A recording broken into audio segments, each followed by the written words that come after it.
Hello, I'm Edward and welcome to windowsreport.com. In this video, I will show you what to do if the Malwarebytes real-time protection won't turn on. Even though Malwarebytes is one of the most popular system security apps, sometimes its real-time protection module simply won't turn on. This can be a serious issue as it can leave your computer vulnerable to all kinds of security threats. So stay tuned, and let's fix this issue in no time. For a more detailed explanation and even more solutions, please check the article in the description below. The first possible solution could be enabling self-protection module early start. Open Malwarebytes and in the Protection tab just go to Setting, then Startup Options. Switch on the Enable Self-Protection Module Early Start option. Then reboot your device. This should enable real-time protection early in the computer's boot process. However, if the program keeps notifying you that the device is not protected, you should move on to the next solution.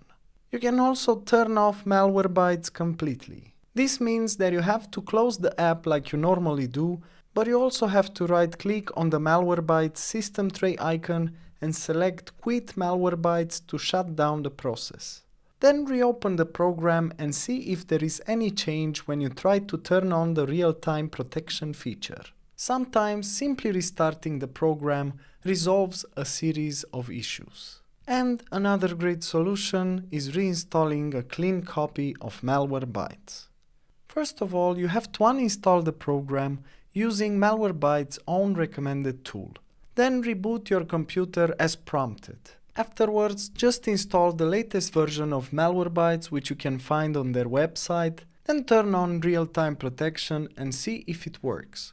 The clean copy should inherit your license key details, so don't worry about losing your subscription. Many subscribers were successful with this clean reinstall.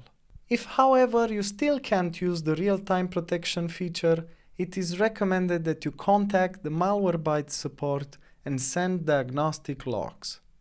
For more information and details, please check the article in the description below. If you enjoyed this video, please like and subscribe to our channel. Thank you.